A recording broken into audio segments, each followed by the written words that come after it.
National Beat Poet Laureate Paul Richmond. Welcome everybody. I'm glad you could all make it. Thanks for coming out. Please spread the word. There's videos of the first Saturday that's up there, so you can see some of the speakers. And there were some great speakers that day, so check that out. There'll be videos of all these Saturdays up, so check them out and tell your friends.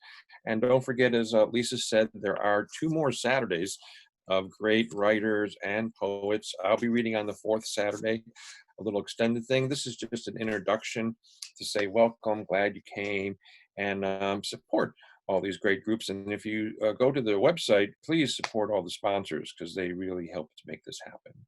I'm going to be reading today from a book that was put out by a publisher when I received my award.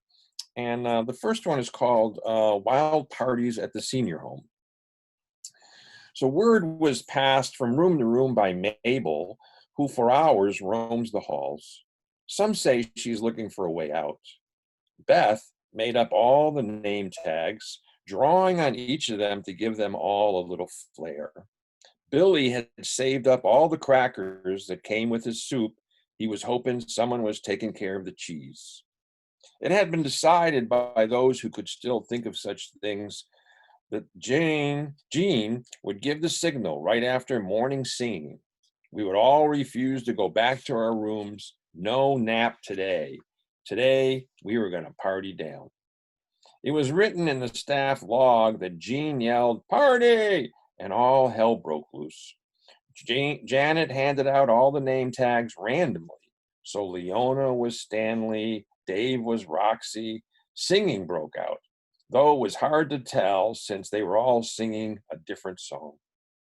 They all went up to each other and called out the names on the name tags and laughed so hard that they pissed and shit in their pants, which wasn't unusual. Some staff members joined in, laughing hysterically, and the uproar of the party suddenly went silent when Linda's loud voice broke through all the sounds, crying out, "But I am Doug. I always wanted to be Doug. Please let me be Doug." Linda then started the chant, "I am Doug, I am Doug," which started everybody chanting and screaming out their own chant. "I'm a dancer. I wanted children. I wanted to travel. I'm an artist."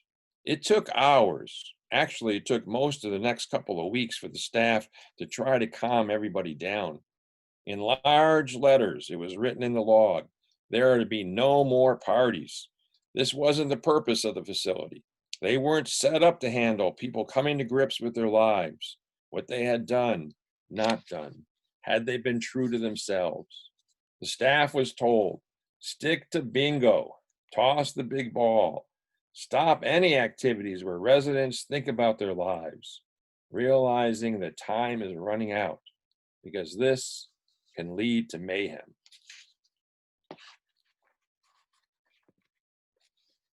This one's called Throwing Sand. This comes from the great epic, a memoir, a drama of how I survived the sandbox. One incident involved my toy trucks as weapons taken from me and used to hit me. I did learn early on I could throw sand. It deterred them for a short period of time. It usually brings retaliation. It doesn't have a long-lasting effect.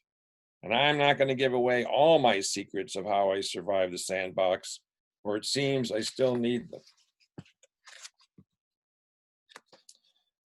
This is a 10-line poem, and there was some prompts in it.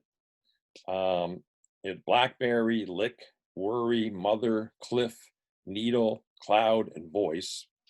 And it came with a proverb of, it's always dark before it's light. So this is how it goes. Excuse me. Proverb, it's always dark before it's light. Blackberry, lick, worry, mother, cliff, needle, cloud, voice.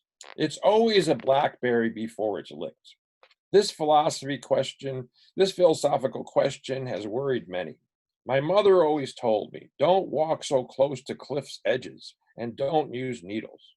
I love to gaze at the clouds and look for answers. I have never seen an answer. and the voices I hear in my head talk to me about other things. And how am I doing on time here? Good. Okay. This is, I don't know how many of you grew up with living rooms that had plastic on some of the furniture. My parents actually had two living rooms. Excuse me. There was a couch for us and a sofa. And then there was the room with the plastic on it, which we were supposed to sit very quietly with our shoes not touching it and all that. But this is about the sofa that was ours. The sofa was covered in plastic. It was in the living room for my parents and their guests. We weren't allowed to play in the living room. No toys were allowed in this living room. The room was like a museum of quality furniture, like trophies, all covered in plastic. Whenever in the room, we were expected to sit quietly, keeping our shoes off the furniture. In the family room, there was another sofa, the one we could take the cushions off, we could build forts with, we could stand on the armrest, we could jump on the sofa. This was our sofa. This was also the sofa my mom laid on when she had migraines. I think because it was more comfortable. Also, when she was lying on it, there was no jumping, being loud. Mom is lying on the sofa. In the family room was the signal, Mom has a bad headache. Be quiet. The other sofa and all the furniture covered in plastic was hardly used. The living room became the symbol of where you went when you were an adult. If growing up meant we had to give up our sofa in the family room, it made us not want to grow up. And I think I'll end with this one. It's called Not the Good Guys, and I guess this is being brought up in lots of things, and so here we go. I grew up in Buffalo, New York, watching football on Sunday afternoons with World War II veterans, my uncles, drinking beer. On the nightly news, we watched civil rights activists being attacked by dogs, beaten with fire hoses. We watched a parade of coffins and coffins and coffins of dead soldiers from the far-off jungles in Vietnam. I was told Americans are the good guys, the cowboys with the white hats, the gunslingers killing all the bad guys. We were protecting the world from socialism, communism, and fascism. We were defending capitalism and democracy as if they were one and the same. I was told we're the melting pot of the world, where everyone wanted to come to be free. The Statue of Liberty stands tall in the harbor with its lamp held high, the writing on the tablets welcoming the tired and the poor, the huddled masses waiting to breathe free, offering the homeless shelter. Welcome to the land of plenty. There seems to be plenty for the 1%. The homeless and poor fighting for crumbs, all resources funding endless wars based on lies. America has become the land of private prisons, secret prisons, waterboarding and torture. What happened to the good guys? We watch children put into cages, separating migrant families, never to be reunited.